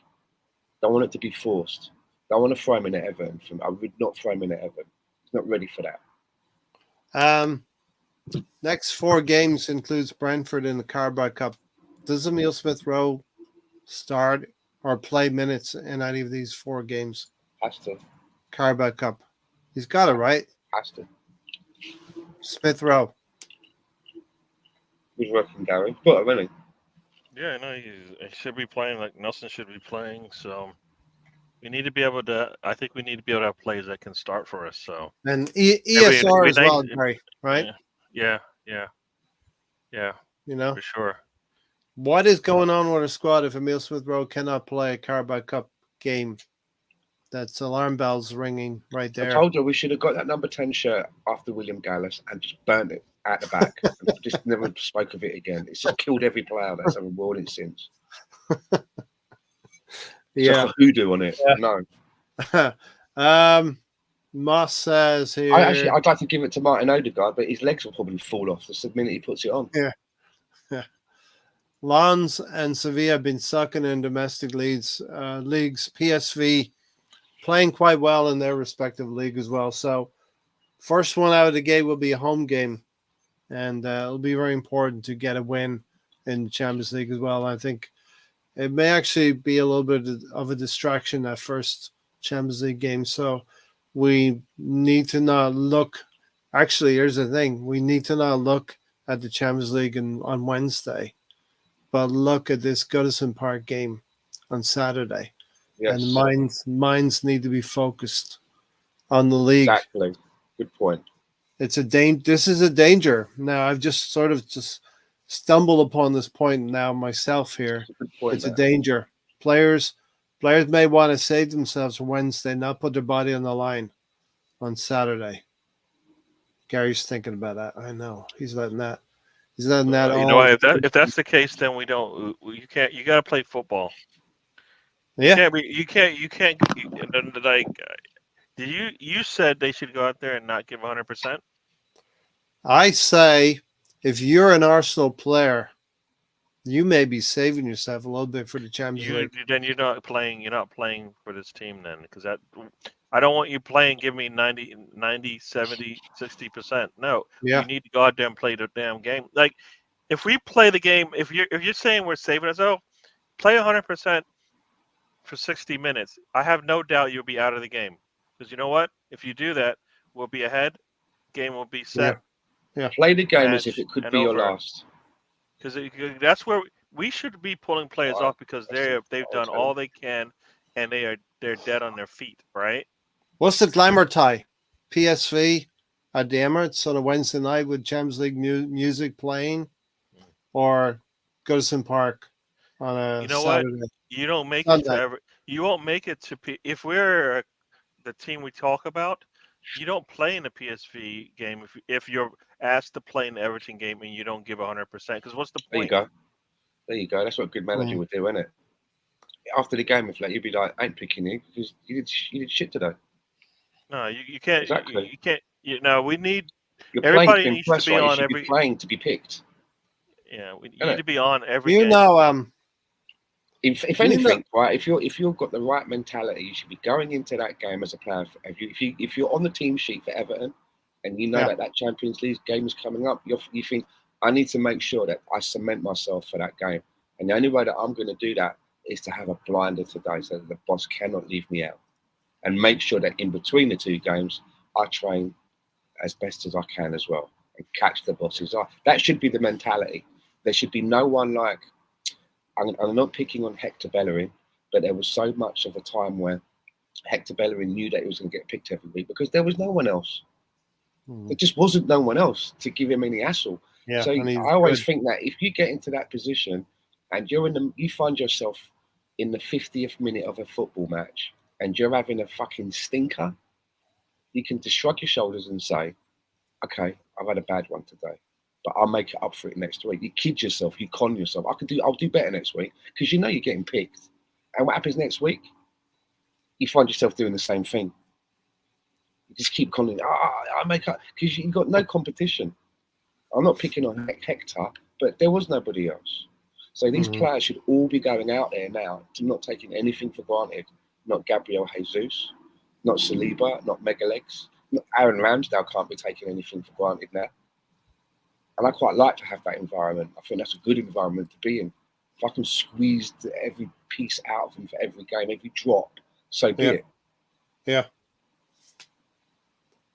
Yeah. Listen, I just think it's a potential banana skin at Goodison Park if we don't. See that thing right there, It can't be because guess what? You've been here before. And Arteta's been with this team for how many years now? This is his fourth season. So he's lost to this team at least 3 times on the road. I don't think Emery won at all there because the last win was under Arsene Wenger. So Arteta cannot come into this game thinking I'm going to say we can't be saving games. We can't be saving our best games for the next one. Guess what? We might not make it to the next one. Yeah.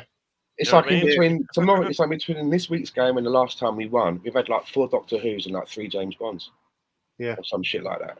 That's how long it's been. 6 tries. Yeah. And 2 popes maybe. Yeah. No. I don't like. We can't be taking days off. You know what I mean? Yeah. No.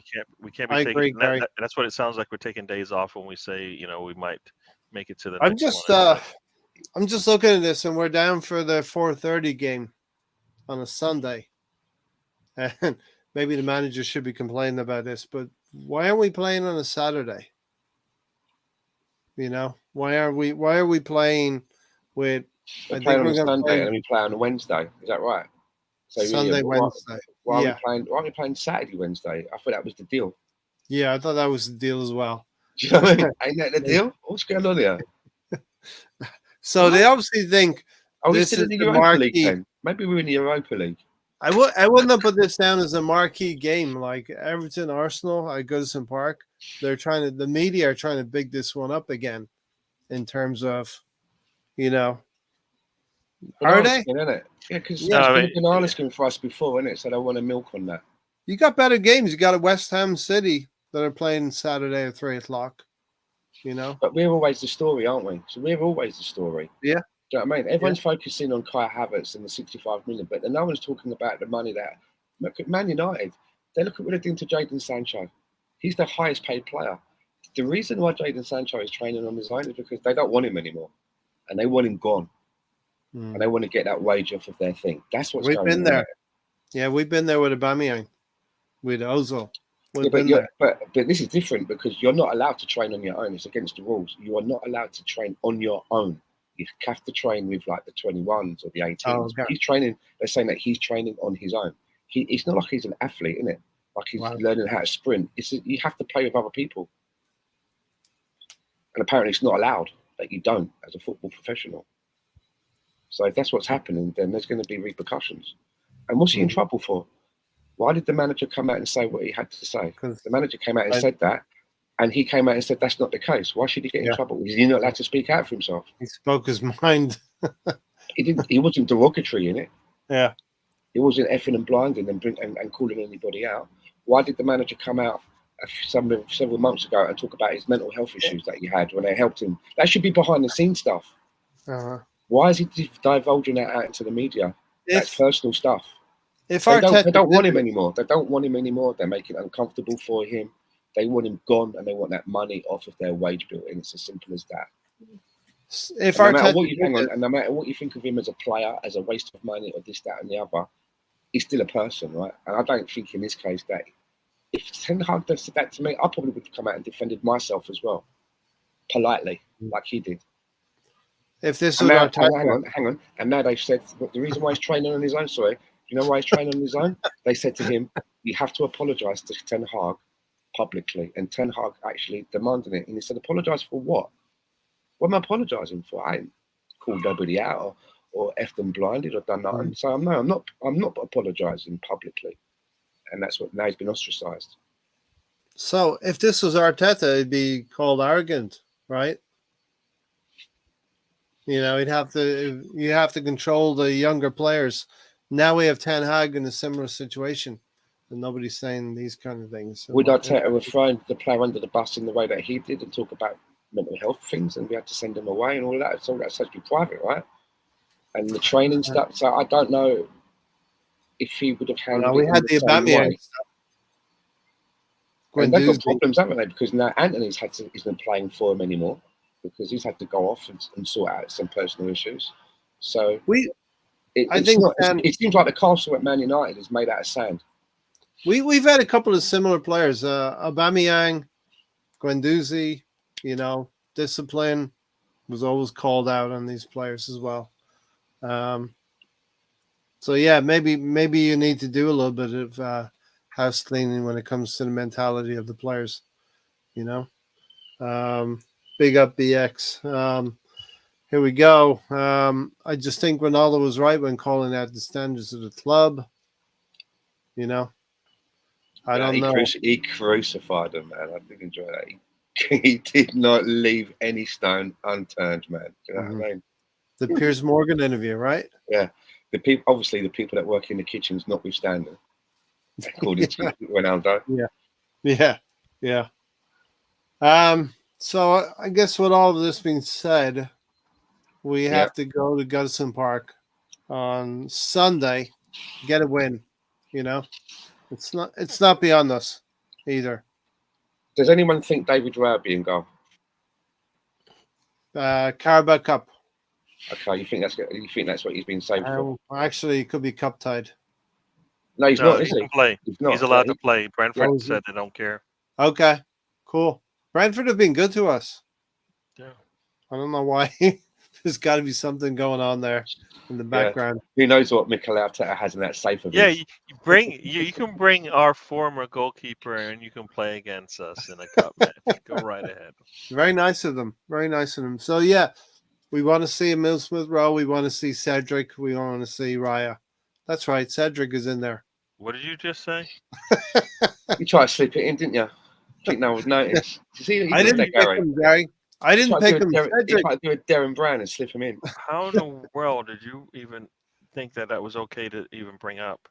If he's on the Champions League, no. Cedric is on the Champions League roster. No, he'll be there, sitting on the bench. Maybe. No. Even if Cedric was watching this, he'd be like, "What did he just say?" Somebody said my name on Arsenal podcast. Said my name. I play. Yeah. The same 25-man squad for the Champions League. Rule Walters did not get and his name on the list. But Cedric you is know there. what? The players that are not on the list that are in the academy, they can go on. My just move the understanding is list. and right before the game. They can do That's what?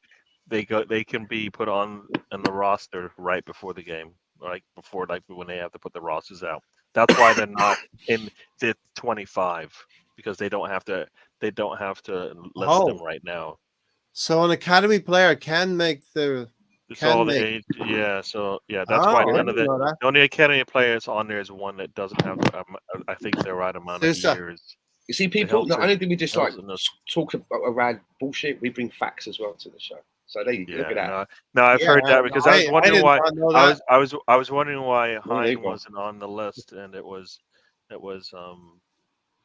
because they had to put that academy player on or whatever. So Gary, I Hi, think dropping Drew. science, Hi, man. Drew. Dropping science, Gary. I like it. yeah. Look, huh? No, You know I what just, Rafa Benitez is fucks. You know what fucks is fucks. No, good one, Gary. We did not know that. Up. You live and learn. no, I think some people think the youngsters will hopefully get some minutes and hopefully late in the Champions League if we They if did we name do what one we're supposed youngster, to do. didn't they? Someone I never heard of. Called Yeah, it's a Who's that? goalkeeper. Right? And I think What's it's his because he name? doesn't have the right number of years. I believe is the reason. Okay. Moss said, So. "Yeah, I think Raya either playing Champions League match PSV or for sure the Carabao versus Brentford. Yeah. That'd be mad for him playing against his former. I would be teammate. surprised he plays in the Champions League just because Yeah. Arteta doesn't seem to. He takes risks in weird situations, which in reality then means I wouldn't be surprised, but I'd be surprised if he did say, you know what, Ramsdale, we're playing in Champions League. You helped to get us there. Guess what? Raya gets the gloves. I just don't see that. I can't see that happening. Yeah. So. I reckon he doesn't play either of them. Recalls Runnison and plays him just as some sort of mind fuck to PSV. Yeah. It doesn't work. Doesn't work. Runnison, it doesn't work, or Arsene goes. No, it doesn't work. We lose 10-0. I was hoping for the other way around. That we win 10-0. Runnison plays false 9. So, can we talk about our captain now? Yep. He just got a new contract. He's been. Odegaard. Like it looks like he's edging. I will be right. Close. I'll be right back. Well, I've been reading that. It looks like he's edging really close to a new contract, which will keep him at Arsenal for another 4 years, I believe. And from all reports, that he loves being at Arsenal, and it's obvious that Arsenal love him being there. So it sounds like a match made in heaven. I mean, I'm sure that they're going to give him an increase in wages that's going to be commensurate to what he provides, as they have with other players. He sees all the other players that in the team that he's got a bond with have all re-signed as well, so there's no issues there. He's seen that the team is backing the ownership is backing them and giving the manager money to spend. So to me, this just looks like a done deal. And for a player that we snipped at 30 to 35 million, whatever it was, around that figure, I mean, this has to go down as probably one of the best deals in the Premier League that's ever happened. For where Martin Odegaard now is, and for his age, captain at Arsenal, and the amount of money that we paid for him. I mean, what do you reckon, Gary? No, it's they have to do that. You're gonna keep this core together, right? So that's it's same thing. It's different because we're in the season now, but Saka got his, and Martinelli got his, and Margulies got his. In terms of Saliba, Disney got his. Saliba got his as well. So they're talking about Ben White's next as well. They're saying Ben White's getting teed up. So I think we just need to, we need to hold on to this core that we got. Yeah, I mean, I think I've heard that he'll get close to, if not the same as Saka. So, yeah. He's captain as well now. He's the face of the team, isn't he? Yeah. I'm getting at. He is the main face now. Yep. What do you think of him, of Martin Odegaard, since we've had him? You know what? I will put my hands in the air. I don't see it. It's not because I'm not even looking. So it's more probably me being just like a little bit immature in how I watch the game. My things for him are like the things that people talk about are some of the things that you don't see because he's kind of right now he seems to be part of a build-up as opposed to for me I want him to be the final pass guy or taking a shot, and so I think that's more 15 of a last habit. season. Broke records. Yeah, no, I get that, but I think, and I told you that 15 was below Right, what Gary's being finicky again. He's being picky. No. I think he could have Mark. scored more. I think he could have scored more because he didn't take the shots sometimes. So I think he's got a lot more in there, is what I believe. So I think he got 15. I think he didn't even take enough. He didn't even take some of the shots he could have. So I think there's more in there, which is a good sign. So he could reach Lampard. I mean, he could be on the way to Lampard legacy. I heard something about him today, which I thought was very spot on, and it was on the Arse blog, and I think it may have been Tim Stillman who was the guest, and he was talking about Odegaard in the same vein as how Arsenal have done this a couple of times, kind of rescued a player in a way. If you look at what happened at Dennis Bergkamp, what he was doing in the Netherlands, and then he went to Italy, and he was in a place where he didn't feel quite at home. He was being used in a way that he didn't really like. He wasn't living up to his true potential in the game. And he came to Arsenal, and it was a marriage in heaven. And it was a similar thing with Thierry Henry, wasn't it? Yeah. He wasn't too happy when he was in Italy, and he came to Arsenal. And again, both of those players you've got for really good value in the money that we paid. And Odegaard feels the same way. Goes to Real Madrid at 15. He's 15, and he probably went there too young, right? That's the place where you want to go to, but you're going to go. It's going to be so difficult. What do you? You got Modric and crew. What are we going to do? He goes out on loan to Sociedad, then even as well, done really well, and we kind of saved him in a way. He was without a home, and for 35 million to me, what value? A bargain. Stan, what value is Odegaard now in this market? Well, Jude Bellingham went to Real Madrid for 150 million. I don't know if that's pounds or euros. Let's say euros. So if that's what he's going for, and he's 20 years old, what's Odegaard going to go for? What is he going to go for? For me, is come on, captain of Arsenal. No. But is Odegaard at the same level as Bellingham? Even if he is not. No, I don't. Okay. The reason why I'm asking that is because I just. How many goals did Bellingham score in the Bundesliga, and how many goals did Martin Odegaard score in the Premier League? But Bellingham has 4 goals. But he has 4 goals in 4 games for Real Madrid right now, right? Yeah. So that's why I'm saying. Yeah. I think Odegaard is really good, but is he? Let me ask you. Good, you know what I mean? How many goals would Eddie get playing for Real Madrid? That's the scary part. I don't know. He should. How many goals? How many goals would I get playing for Real Madrid? The fact that we have to hesitate is the bad thing. Second to last. Yeah, but you should up your goal tally play with Real Madrid, right? You'd hope so. You hope so, but Bellingham is probably a bigger, better prospect than Odegaard. What is 115? Is he a better prospect or is he a better player? Well, I think there's a few years in their age. No, but it doesn't matter. You're a better player or you're not. It doesn't have anything to do with age. Messi for what 10, 20 years was best player. It didn't matter. Which one of them's been nominated for Ballon d'Or? People think he's going to win the Ballon d'Or this year. Right? Which one's been nominated?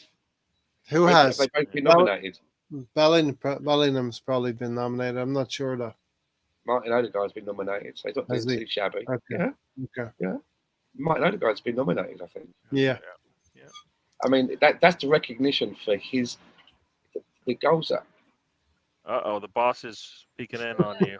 Fucking up. Get a shoulder rub as well. What's that lady touching you for? Strippers have arrived. That is let's wrap this up pretty soon, right? The chipper's there.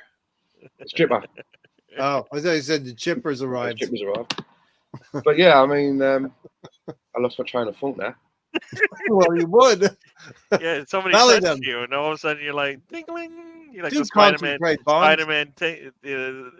tingle for the Yeah, Spider-Man. sorry, yeah, I know. I say, yeah. Bellingham, Odegaard. Yeah, this is his recognition, right, for what he done in Europe. 15 goals in the Premier League. He's, that he created a record there already. So why can't he build on that and continue to thrive? Mm-hmm. Can you imagine what he's going to be doing when he's like 26, 27? Jesus wept. Oh, he's only, yeah. He's got so much in front of him. And he's scoring 15 goals in the Premier League. Come on. And was it 7 assists? That is not too shabby at all. I would take the same again from Odegaard. I would take the same again. Yeah. And have some level of consistency going over 2, 3, 4 seasons. You would be well on the way to Frank Lampard status in the Premier League, the amount of goals he scored. But yeah, we should wrap this up pretty soon. Do you want to talk about Vinay, Gary? Yeah, I don't have much to say. What does he do? Me neither, but so does it mean we're gonna? I don't believe he's a football person. So does it mean like the way that we run as a, the football side of the business, is that going to get better with him gone? Yeah. If not, then it doesn't really affect us that much, right? So, what did he do? I don't. what can, I always felt like the CEO. I always feel, but that's just money, right? It's bringing more money into the club. So it's just money. Is that helping us out? I don't know if that helps us out. Yeah, it generates the wealth of the club. No, but does that help us out? Meaning we can buy the top players in the world. Yeah. But we can't buy the top players in the world. So he's not doing a good job. We just bought Declan Rice. Yeah, we just bought a £100 million player. We need to buy 2. Personally, I felt that Vinay should have got in the same taxi as Raul Senielli. They should have gone. They were buddies, right? That's what people say. A lot of people say they were buddies. He was part of the. He was part of the regime that was in charge when we got taken into the Dark Ages. Yes, he's also been part of it since we've been brought into the light. But when it comes to the transfers and stuff like that, what part of the role does he really play? Does he play as the CEO? Does he sign? Does he sign it? That's it. He has to have He has to have a pen and it has to have ink in it. Do you know what I mean? I think that it's no big loss that he's going. As I say, he should have gone with Senielli, and I just hope they make a really good appointment and don't leave a vacuum. So we have don't leave a vacuum for too long. Get somebody in. Don't leave a vacuum. Yeah, and he's staying till the end of the season. So in the summer, we have the opportunity to upgrade in that area as well, and improve the revenue coming into the team, improve the sponsorship deals, and all of that will allow us to be more self-sustaining and generate more money for us to spend on players, improving the squad. If as we were talking about at the start of the podcast, Osimhen is a player we're going to target next summer. He's going to be a lot more than Rice. Yes. Okay. If we sign Osimhen, I demand that he wears the mask. I demand that. That has to be in the contract. Is there a gimmick? Can we afford to bring him in? Because that means Eddie's minutes will probably dip a little bit. We would have to check on Eddie's feelings. Yes. If he's okay with that. Do we need to bring in an Osimhen? We need a striker. No, do we need to bring him? Do we need to bring him in? I'm just. We do. We do need to bring him in. Okay. Or an Ivan Toney. Yeah. Proven goal scorer, right? So either one for 70, 80, or another one for 120, 150, right? But Ivan Toney hasn't got a mask. So, by 120. You know what I mean? That's where the money goes, right? That's why they keep me masks and shit. If Tony gets a mask, then maybe we can have a conversation. Yeah, Osimhen is still young, right? He's still low 20s. He got rid of the band. He got rid of the bun. So do you know what I mean? I think it'd be good to bring an Osimhen. I want him now. Right? As soon as he got rid of the bun, I'm like, let's sign him. It was the Yeah. bun that was keeping me back. I was just You like, were you were reluctant. yeah, he I probably don't wears care. skinny jeans. I don't care how they That's look what if I was they do thinking. the job, man. So Probably drinks Is it not- latte and has some vapes. I was thinking, no, I'm not sure about this, but I'm not sure. Now I know that he likes a bit of a flutter. Bring him in. So yeah, BX said Vinay has been fired, let go, but this club always saves face. Probably. they fire and let him go, but until like what summer? Summer. So are they going to bring? Clean out your desk by the Are they summer. going to bring Yeah. the replacement now Best to actually do endeavoured. the job going through the summer, or wait until the end of the summer and then bring in the new guy? You know. I used to work at this company when I used to fire people. So I used to say, you come in and go, what happened to such and such? And I go, oh, he got DRM'd. Do you know what DRM'd means? Down the road muttering. He's like going and home, fucking want to work there anyway. He's walking home in the rain. What a fucking went for those wankers anyway. Down the road muttering. It's been DRM'd. Muttering. Yeah. Yeah. Complaining about them. He's down the road muttering right now. Yeah. I I hope they lose the league. a little bit like Milton from The Office. Yeah. Right. Office Space. There you Yeah, go. like I said, I don't know what Renai's gonna what if it's a good thing or a bad thing that he's leaving. Because I mean, And how hard is it really that difficult to sell Arsenal? Hmm. Is it? it's been should be, difficult to right? sell Arsenal players. No, you just talked about the things that don't have anything to do with football in terms of Renai. So isn't it really anybody wants to put their name on the back of an Arsenal shirt, right? Good So yeah. So It's all I think about it's not- upgrading. Yeah, whether it's coaches, No, but players, why is can't it- you does it upgrade fix- back for it now? CEOs as does well. it- You find something Does better. it fix the football? Does it make the football better? Like, but if you could bring in someone that can do maybe better sponsorship deals and that kind of the side of it, which brings in more revenue, then as an owner, you're going to think, well, you upgrade everywhere. Better medical people. You can get better medical stuff. You try to upgrade everywhere you can, and maybe they're looking at Vinay, and he's past his sell-by date. Maybe that there's still a taint. They didn't forget what happened with Arsene Wengers, and has been biding their time, and maybe they've got someone in the mind now. And he's been probably given as a I've already said, handsome payoff, lovely references, out the door, see you later. as I've always said, I think Arsenal should be somebody in the ranks that's like a good one. You know what I mean? And like, dude, does everybody think we have a good owner? Right now, so far, yeah. Okay, but we didn't a couple years ago. He's just giving up more money now, so we're happy. But is he doing a good job doing the other parts of the job?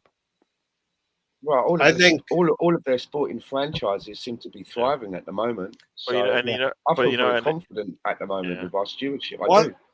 What constitutes a good owner? I think somebody who allows other people to be at their best.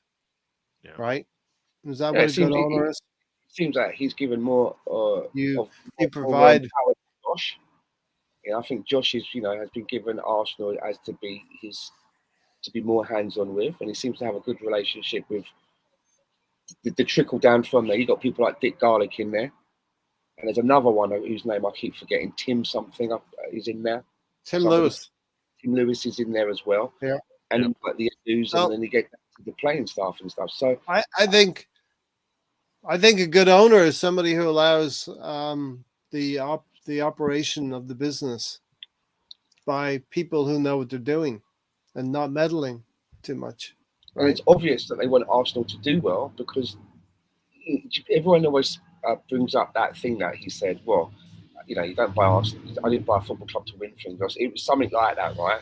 Mm-hmm. And who knows what kind of context that was taken in. But I think that they've proven, since they've become 100% shareholders of the club, they've backed the manager. You cannot say that the manager has not been backed. This is the end of story, right? That's all you can ask for. The one other thing is selling players. That's probably the final piece to this. Have someone to buy. But you know what? That's the problem right there. Stan said it. There's two parts to that. We don't have the good players to sell, but I think we also we paint the players we want to get rid of. We taint them. We taint them, and With a they are stink. not they're not desirable anymore. Yeah. Because Yeah. as a The buyer, fish. you're like going, well, damn it, This- the way you're treating this guy, why in the world would I want to spend big money on them? But I believe those players there are talents there, and they've been glossed over. Mhm. Like we know Holding has some qualities about him. Nobody's buying those qualities. They're buying. Yeah. They're haggling on the other things, right? Yeah. Like Chambers, same thing. I already said it. We sold 3 goalkeepers for the price of Onana. They're all starting in the league. We sold 3 goalkeepers for the price of one, and they're all playing in the league. Do you think that maybe the salaries that they were on had maybe something to do with it? I mean, I reckon Much cheaper than that as well, Gary. Leno's salary was probably higher than Onana's, right? You Right. snooker yourself a little bit, didn't you? Look at Harry Maguire. He could have gone to No, but- West Ham, innit? He could have gone to West Ham, left all this shit behind him. Somebody like David Moyes is the sort of manager I think he could do well with, that old school manager, you know. But it would have meant taking probably a drop in his salary, right? He chose Yeah. not to do that. Yeah. He had the choice. He chose not to do it. So now now you make your lie on it, ain't you? Yeah, you got to lie in it, and I think as Consequences well. to your decisions. Right? I think the 3 goalkeepers talking about, Gary, are Turner, Leno, and Martinez, right? Nicola Pepe. Nobody wanted him until he was for free. And those 3 were probably for half the price of Onana, not even the price of Onana. Nicola Pepe, who wouldn't? Why wouldn't you put 15 million down on the table for Nicolas Pepe? Because of his wages. 10 million. A team in Turkey, he's not going to pay him 140 grand. Yes, You know, it's probably the wages. You know, you're right. Yeah, the that's what salary. it all comes to, doesn't it? Yeah. You know, so the only time that they came in and put and made their deal with him was once he was a free player from Arsenal. That was always going to be the deal. Now what happens there? That he gets a signing on fee. He's going to get a nice signing on fee, isn't he? For some millions, I would imagine. Yeah. And a salary maybe not comparable that he had at Arsenal, but a little bit lower. But they haven't had to pay out any money. They couldn't pay out the money and do everything else probably in Turkey. So maybe this is a restructuring thing that's happening with Vinay, Tim Lewis. We become better at selling players. Maybe Edu becomes a little bit under pressure as well. Odegaard, Bellingham, pretty close. Slight nod to Martin. Bellingham, a better athlete, said Moss. And we're going to get out of here pretty soon now. Agree, BX. And we want the ruthlessness out of our club. So, yeah, goodbye. Chelsea would have sold Tierney, Balogun, Pepe for well over 100 million. Fair. Right? I think Chelsea would have got decent prices for those 3 players. They'll all be playing in Saudi Arabia. Yeah, maybe they have partnerships. Maybe that's what it's all about. Yeah, so listen, we'll leave it there. I have a question mark after that last W, so hopefully we can get that W on Sunday. And then 4 wins out of 5 won't be so bad with that 1 draw, 13 points out of 15. Hopefully West Ham show up against Man City, give them a game on Saturday. But Stan, thanks for joining. No, thanks for having me, Gary. Nice to have a chat with you again, and thank you to all those that came into the chat box and joined us. Yeah, we can feel football coming back. It's a good one. Gary, thanks for joining tonight. Thank you, Ray, for having me. Stan, for chatting with me. Chat room for chatting with us. Yes, we'll do this again another time. I'm looking forward to a big. And another. I say another big game, but yeah, we need to. It's always a big game for Arsenal. So they're all big, Gary. We want to win each and every one of them. We should have a plan to win every game, and here's another one. So here we go. Yep. Look at it. We've got Everton coming up. We've got a North London derby in Tottenham. We got the Bournemouth. Those are 3 big games before we play Man City. I haven't even mentioned Champions League or Carabao Cup. because the Yep. league, we want to win 3 games leading up to We that. just need City to win game. every game. That's it. Yeah. That's the trick. Yeah, win every game. Yep. Okay, we'll see you on the next one. Thank you, everybody. Stan, good night. Gary, good night. Take care, Thank you. everyone Good night, out there. everybody. See you.